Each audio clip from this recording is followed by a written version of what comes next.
Oke guys, selamat datang di channel pengusaha. Kali ini kita berbicara tentang budidaya ikan lele. Budidaya ikan lele bioflok.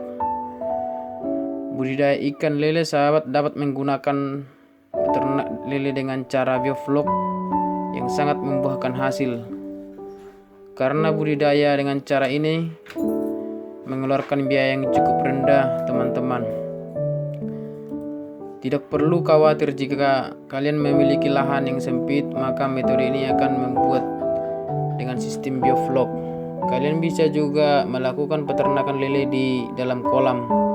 Selain itu, metode ini cenderung memiliki waktu yang sangat singkat, sobat. Seperti apa sih metode bioflok itu? Jika teman-teman penasaran, inilah cara budidaya ternak lele dengan cara bioflok bagi pemula.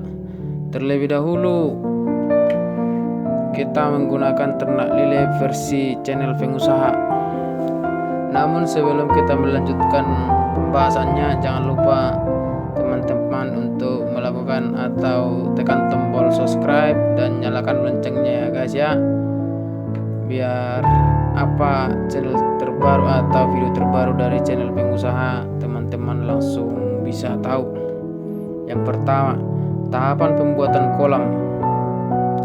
Tahapan pembuatan kolam merupakan tahap awal yang dilakukan dan perlu disiapkan adalah besi atau kayu, tempat dan plastik pipa paralon agar air tempat keluar masuk air juga bisa selang untuk mengalirkan udara.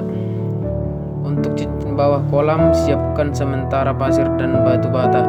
Ini merupakan dapat mengurangi untuk menekan modal. Teman-teman juga bisa merangkai bahan-bahan tersebut untuk membentuk sebuah kolam yang modern. Teman-teman juga harus merangkai bambu untuk atap atau mungkin seperti penutupnya atau penutup lainnya untuk menghindari sinar matahari, air hujan, juga panasnya matahari.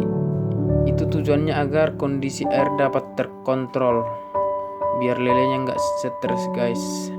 Kedalaman cok kolam itu cukup 1 meter saja. Kalian dapat menebar bibit lele sebanyak kurang lebih 1000 ekor. Jika dibandingkan dengan kolam biasa, maka dapat menampung 1000 bibit lele. Wah, bukanlah ini sangat luar biasa teman-teman. Inilah yang menjadi kelebihan cara budidaya ikan lele bioflok. Yang tahapan yang kedua, tahapan pengisian air dan pembuatan bioflok pada budidaya ikan lele. Setelah kolam selesai dibuat, teman-teman, yang dilakukan selanjutnya adalah pengisian air. Jika kalian mengisi air, isilah misalnya dengan ke dalam kolam 20 sampai dengan 40 cm untuk memudahkan bibit-bibit lele bergerak. Jika air terlalu dalam, maka akan membuat bibit lele menjadi stres dan bisa mati karena tidak dapat mampu menahan tekanan air. Jika pengisian air tidak terlalu banyak, akan memungkinkan pembentukan flok lele terlalu cepat. Kemudian tambahan prebiotik yang merupakan bibit bantuan bakteri pengurai zat organik yang akan menjadi bioflok protein dengan tekanan air dalam 10 ml.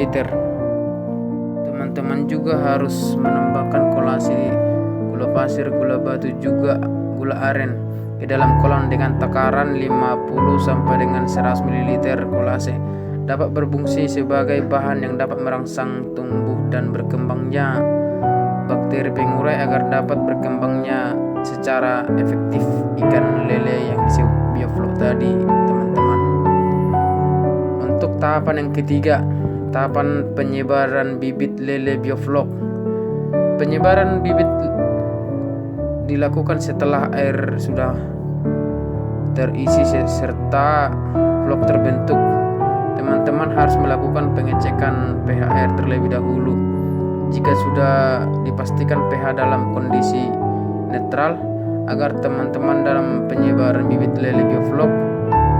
Penyebaran bibit lele bioflok dilakukan dapat pada hari atau siang hari. Bibit yang ditebar memiliki ukuran kurang lebih 7 cm,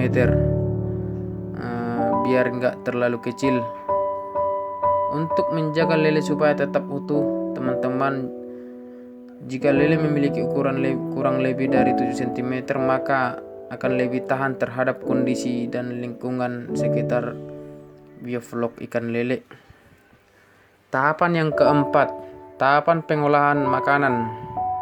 Tahapan pengolahan makanan dengan cara ternak lele bioflok, yaitu tahapan yang terakhir adalah cara pengolahan makanan atau pakan lele bioflok, teman-teman. Kita harus tahu kebutuhan maksimal makanan dan yang dimakan lele. Lalu bagaimana teman-teman untuk mengamati saat pemberian pakan?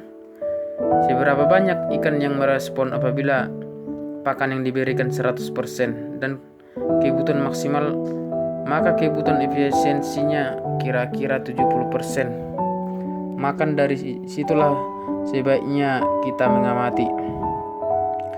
Misalkan jika pakan diberikan 70%, maka tingkat efisiensi 100%.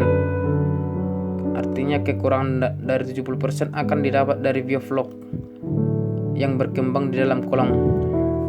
Begitu teman-teman. Jadi yang perlu diingat, teman-teman harus belajar untuk olah rutin dalam waktu pemberian pakan. Misalkan seperti lele ini diberi makan satu hari itu 3 kali dengan ukuran yang baru ditabur tadi, yaitu ukuran 7-10% buat lele makan, tambahkan air 1 kali seminggu tergantung cuaca, teman-teman, atau seberapa banyak tempat ikan lele dalam perkembangan hingga batas ideal itu 100 hingga 110 cm. Kalian juga bisa mengambil lele dengan pakan ideal yang diberikan, yaitu atau berkisar antara 1-5 dari bobot ikan. Bagaimana teman-teman? Dari penjelasan itu cukup mudah kan? Nah, begitulah cara yang saya lakukan atau dengan cara ternak lele bioflok yang harus kalian ketahui sebelum memulai ternak lele.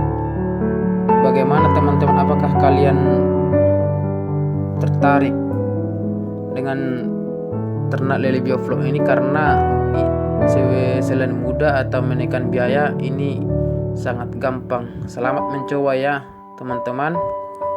Jangan lupa teman-teman semuanya, jika kalian suka dengan video atau channel ini, jangan lupa tekan tombol subscribe dan nyalakan loncengnya, dan bagikan juga sebanyak-banyaknya ya, biar apa yang terupload atau terbaru di channel pengusaha ini bisa langsung teman-teman terlebih dahulu.